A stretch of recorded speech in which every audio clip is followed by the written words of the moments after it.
Hi everyone.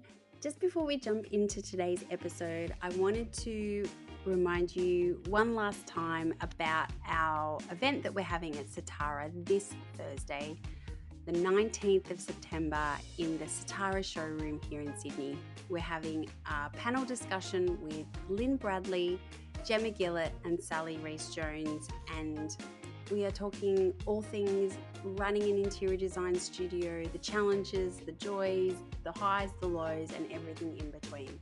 I really hope that you can join us. It's already looking like a fantastic evening full of industry friends, so I really would love to see you there. And we will be having questions at the end, so if you are coming along, I would love for you to have a think about if there's a juicy question that you would like to ask one of the designers. So I will put the link to get your ticket, your free ticket, in the show notes. So please, I'd love to see you there this Thursday, the 19th, in the Satara showroom in Sydney. The other thing as well, just to remind you all, I have now launched my health check, which is the Systems and Processes health check. This is an opportunity for you to work with me one-on-one for 8 weeks, really looking at a key area of your business that you feel is not working quite right. I've put the link to that into the show notes as well. And if you are interested, please reach out to ask me any questions. Okay, let's get into today's episode. Hi, I'm Beth, the founder of More Time to Design and your host of the Design Dialogues podcast. I've been a designer for the last 12 years and I've run my own studio for 5, and I know how hard it is to run a successful business. You not only need to be great at designing, but you need to be great at all the other things as well.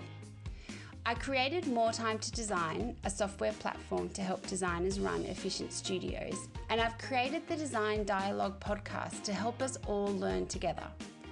Each week, we will meet professionals who are at the top of their game doing things that help us run our studios.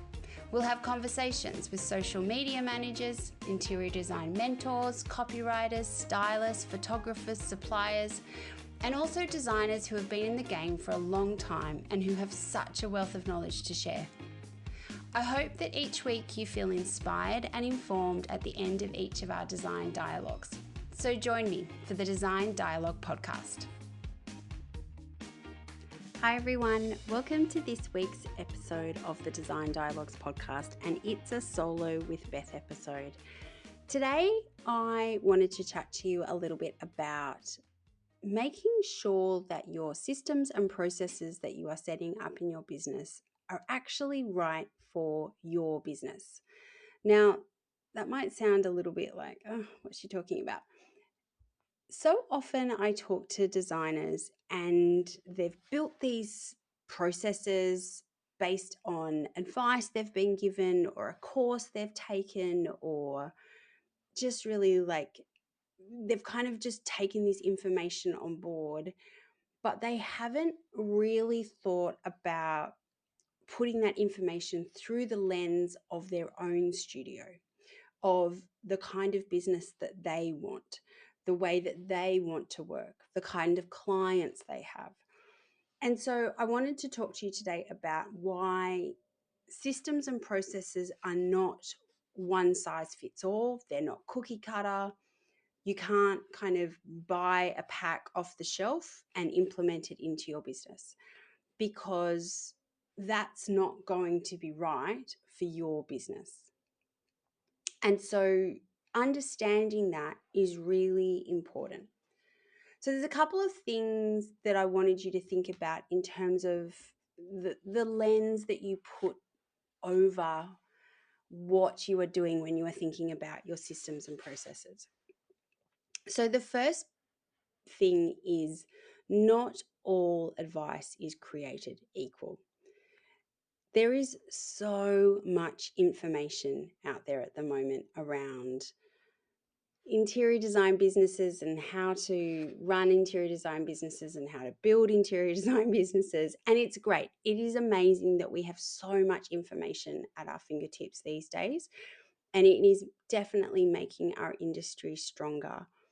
However, When you are taking on this advice, really have a think about the person who is offering it. Do they have the experience to be doing that? Do they have they got industry experience in the part of the industry that you work in? Just really think about where that advice is coming from. And once you take that advice on, then really think about, does that fit for my business? And that really comes down to, before you can really build systems and processes in your business, you really do need to think about what kind of business you want to have. So you might have a business where you don't want any staff. You just want to be a solo designer. You want to build up your client work, possibly kind of outsource some tasks, but you don't really have a desire to build a team. Or you might want to have a business where you have a large team and you have numerous people and you have locations in multiple states. They're two very, very different businesses. And those businesses are going to require quite different systems and processes to make them successful. So that's why it's really important to have a clear understanding of what the kind of interior design business you want to have is before you start building your systems and processes. And I think one of the things that newish designers struggle with is because it's not always clear when you start your studio what kind of studio you want to have.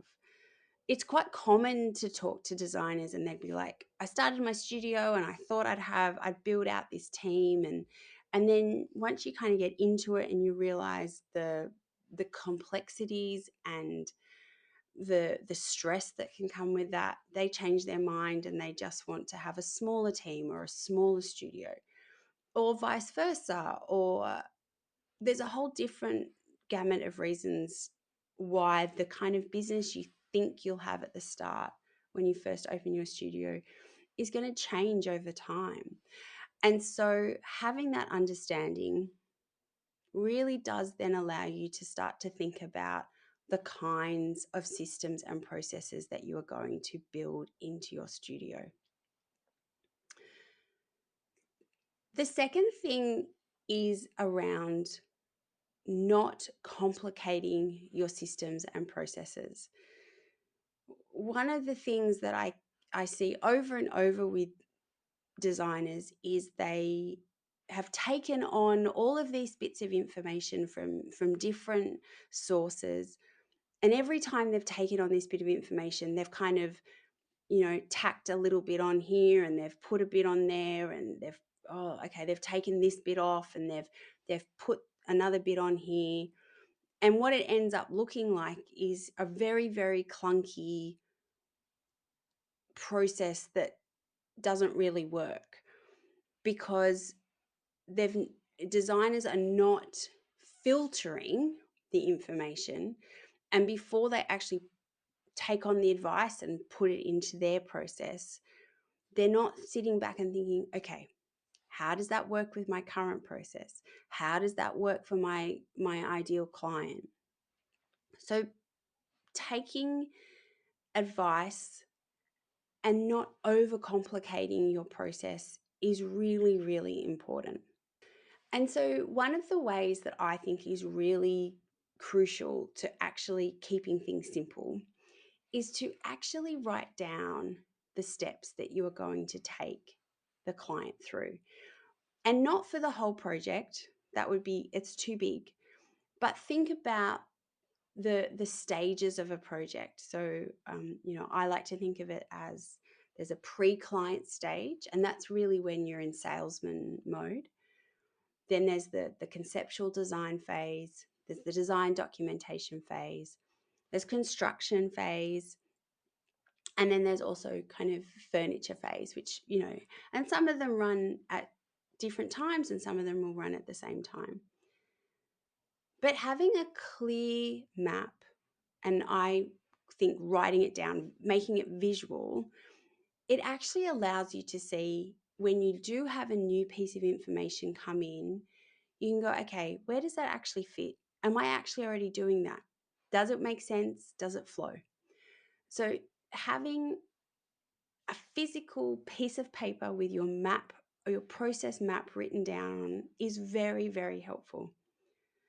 Because the other thing that allows you to do is a system and a process that you are building in your studio. It is not a static document. It is something that it's a living document, which means that it's going to change over time. And that loops back to what I was saying just before.